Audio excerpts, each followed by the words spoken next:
Hey guys, Phaze here. Today's video covers the Forbidden Sanctum, a fun and rewarding roguelite mechanic in Path of Exile.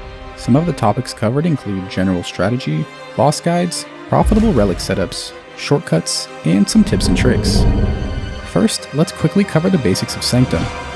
To start a run, place a Forbidden Tome and any relics inside of the relic altar. Every Sanctum run is randomized, consisting of 4 floors with 8 rooms each.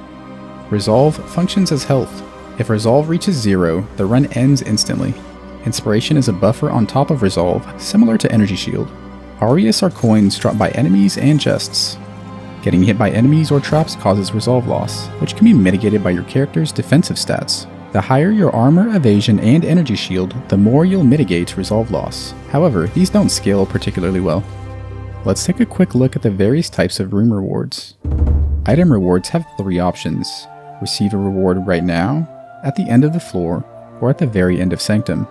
High-value currencies such as Divine Orbs can't appear until floor 3 and 4, making floor 1 and 2 ideal for stocking up on boons or coins. Treasure chests contain coins. Always keep a decent stock of coins to avoid missing out on any high-value boons or currency. The Merchant contains Divinia. She mostly sells boons, and sometimes relics for coins. The Merchant is big value on early floors if you have coins, otherwise it's skippable. There are 4 fountain variants. The Fountain restores 25% of Resolve. Benevolent Fountain grants a random boon for 150 coins. Radiant Fountain grants a random boon, removes a random affliction, and grants 200 inspiration. Afflicted Fountain restores half of Resolve, but inflicts a random minor affliction. Avoid these unless desperate for Resolve. Accursed Pact offers 3 choices, each with an upside and a downside. After selecting at least one pact, an item reward can be chosen. Pacts usually aren't worth prioritizing on floor 1 and 2, unless you're fishing for All-Seeing Eye. However, on floor 3 and 4, Accursed Pacts are enormous value, simply because it's an extra opportunity to luck into valuable currency such as Divine Orbs. Generally, avoid taking random afflictions from pacts.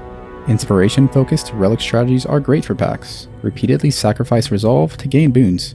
Knowing which pacts to choose depends on how the run is going, relics, and comes naturally with experience. Boons are beneficial buffs that can make runs easier or more rewarding. These boons are usually worth prioritizing in a standard run. However, boon priorities can vary drastically depending on how the run is going and your relic setup. The major boon All-Seeing Eye is generally considered the most valuable boon, and should always be taken where possible. For minor boons, Scrying Crystal is one of the best. Afflictions are debuffs that range from minor inconvenience to outright ending your run. Here are some of the more hazardous afflictions that can lead to bricked Sanctum runs.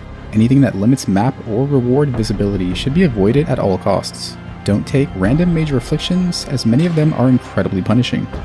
Liquid Cowardice can brick flask dependent builds, but otherwise it can be bypassed by simply unequipping flasks. Fiendish Wings makes dodging enemy abilities much harder, especially if you have some form of chill. Here's a cheat sheet that may be helpful to avoid some of the dangerous rooms. There are 5 types of rooms. Rooms tend to get a bit harder on each successive floor. There's a link to this cheat sheet in the description below. Kill guards is straightforward. Go through a linear room while defeating all guards and rare monsters to open the exit. The stronger your build, the easier these rooms tend to be. Battle Arena is a small room with waves of guards, along with various traps. There are 3 types of traps. The Skull tracks you with a continuous beam of fire every few seconds. Move in a circular motion with minimal backtracking to avoid touching the beam. Meteors will fall throughout the room. Pay close attention to their ground animations, and don't be inside of them once they reach peak intensity. Lasers slowly track you with a beam lasting a few seconds. Both the laser itself and the ground it hits drains Resolve. In most laser rooms, you can keep your distance without much issue. However, the Laser Arena on floor 4 is one of the most dangerous rooms in Sanctum. Briefly wait in safe spots or corners while Flame Dash charges recover, but don't linger in one spot for too long to avoid getting hit by guards. In 4 corner rooms, the exit is always in one of the 4 corners of the room. The position of the exit is random. On floor 4, there's a tiny shortcut in Undercroft. 4 corners is one of the easiest room types. Just sprint to the exit while ignoring everything else. The mini-bosses are mostly trivial, as they don't have much health. For Crimson Archbishop, kill all 6 outer Crimson Priests to defeat the boss, while avoiding ground explosions. Greater Wraith. Do circles around the Wraith at mid-range. Be careful not to stand underneath coffins. Animate Guardian. Stay out of flares and ground effects. Keep moving without backtracking to avoid Sword Storm. Colossal Lithomancer. Ground volatiles explode shortly after being stepped on, releasing a nova of projectiles. Also, avoid his slow circular slam. Trap exit rooms are simply a race to the exit. The key to these rooms is speed without hesitation. These rooms always have traps. Stepping on an ice trap causes it to explode after a short delay. Just run straight through these. Mana rune squares pulse 3 times in rapid succession. Briefly pause in a safe spot before upcoming runes reach peak intensity. Red lasers are mostly ignorable since they have a massive cooldown and a tiny hitbox. They're easily dodged. Fireball traps can be dangerous on floor 4.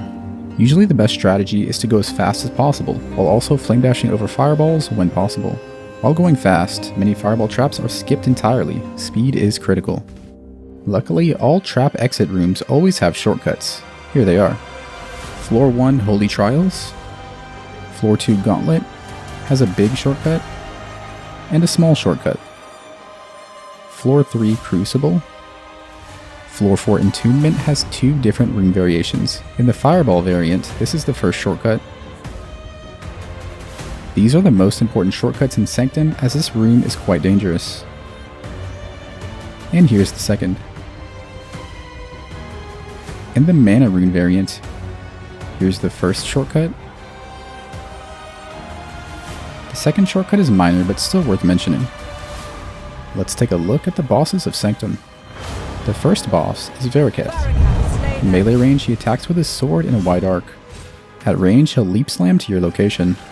Fire Breath is a channeled frontal cone. This ability also creates a circular ring of fire around Varakath. Don't be in melee range while this is casting. During Fire Breath, stay behind him at mid-range to avoid the breath, ring of fire, and any blazing salvos. Braom Uzar is a dual boss fight.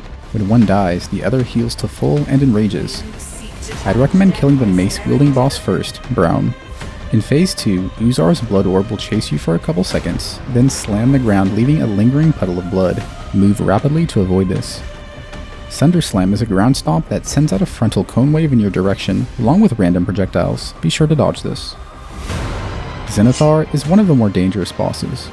While in melee range, he uses multiple attacks with a hefty windup. Avoid most of these by moving rapidly around him in melee range. If at range, he'll often dash attack towards you, flame dash sideways to avoid getting hit. At range, he'll sometimes cyclone towards you while launching slow-moving projectiles and a nova. These can be dodged or blocked by minions and totems. Divine Flare summons 3 pillars of light that slowly chase you. Avoid standing in these. Bouncing lasers will sometimes charge from the edges of the room. Don't be inside of them when the beams fire. Lycia is the final boss, with multiple phases. The opener is very important. Initially, wait here. She'll typically begin combat with an ability where she moves to your location.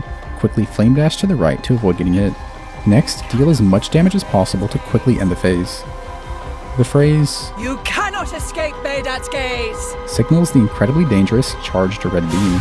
She'll channel red lightning in your direction. At the end of the channel, she deals an enormous burst of lightning damage. It's capable of killing many characters. Stand behind a nearby wall to line of sight the beam, or stand behind her if the ground is clear.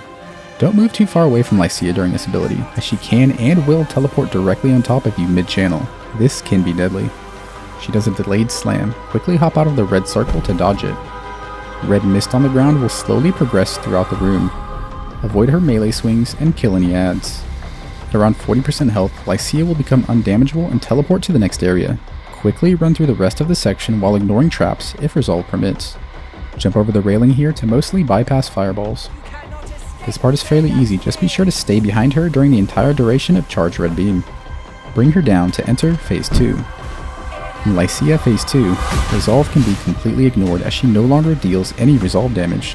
Be aware that many of Lycia's abilities here convert 25% of physical to chaos damage. Wind Tunnel is a channeled ability that tracks you and rapidly deals damage. A blast at the end of the channel deals heavy damage. Rapidly circle around Lycia and stay behind her to avoid it.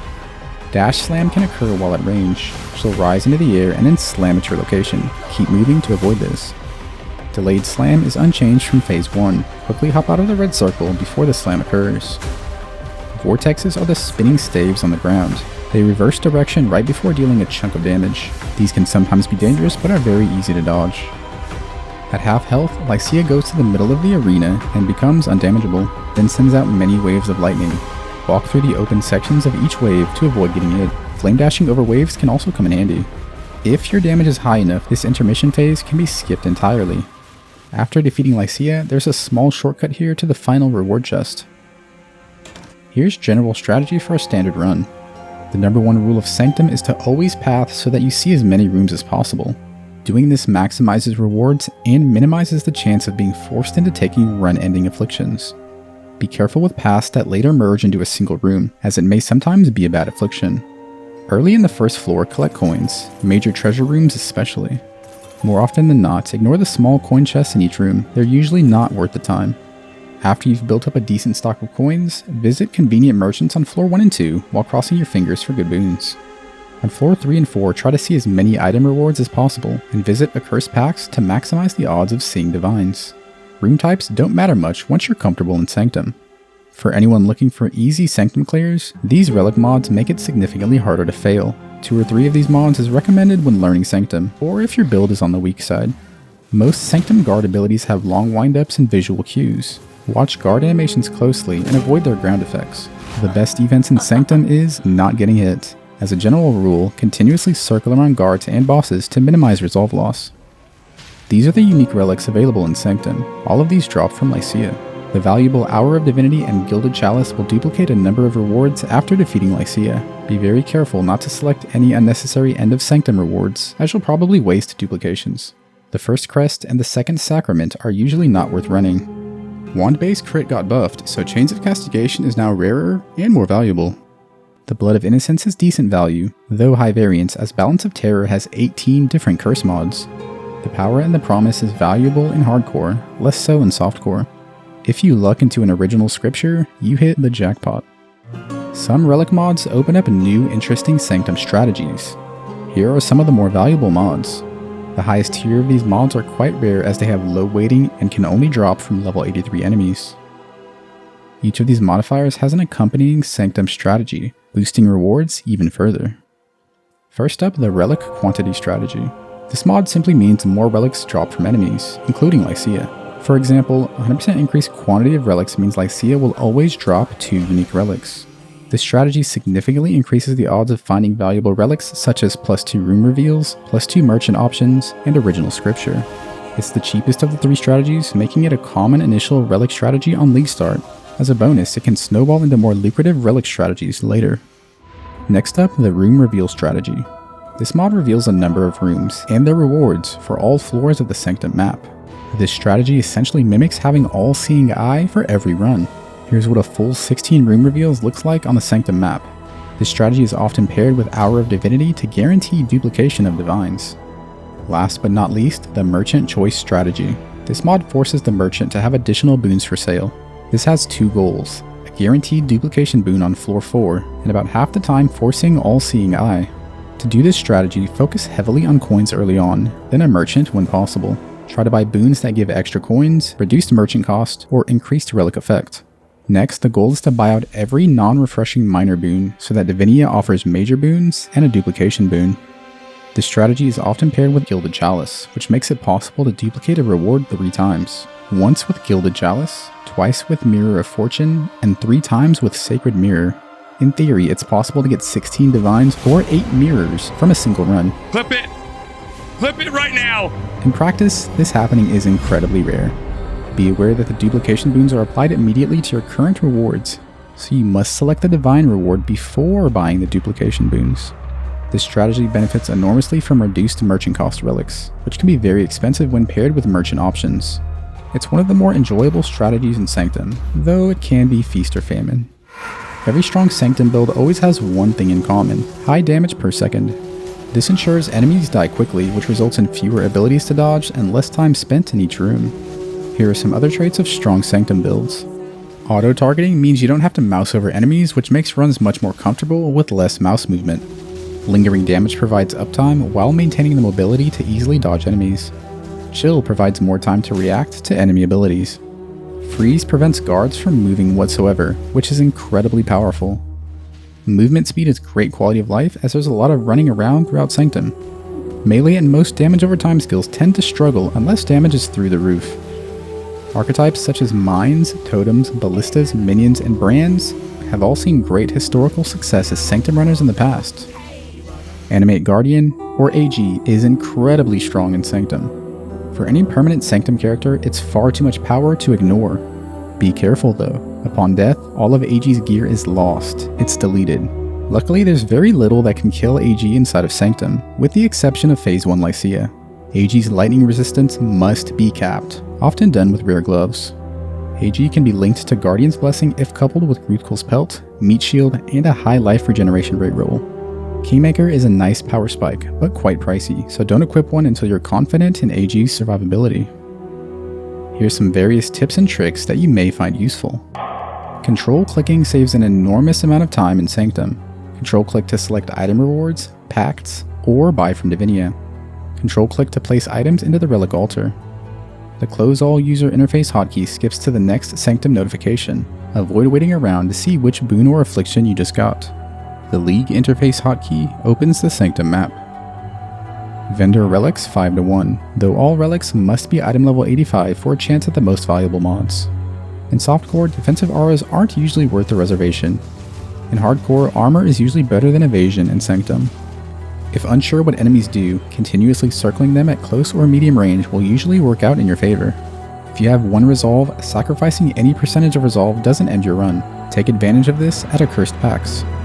Totems or minions can be used to block fireballs, which comes in handy for no-hit runs. Enemies that you're close to deal less resolve damage. Invest in your character's gear. The stronger your character, the faster and easier runs will be. Sanctum enemies are immune to damage if they're further than 10 meters away from your character. If not using frenzy charges and have free sockets, link Phaze Run with automation for occasional extra bursts of speed. Be sure to have a Quicksilver and Silver Flask. For suffixes, have a movement speed and a cast speed or attack speed roll somewhere. Potentially add a micro distillery belt or Tides of Time on top of that for extra flask effect. If your build has no source of chill, using Skitterbots is incredible value, and it applies shock as a bonus. As always, thanks for watching. If you enjoy the content, click like and subscribe. Come now, adventurer.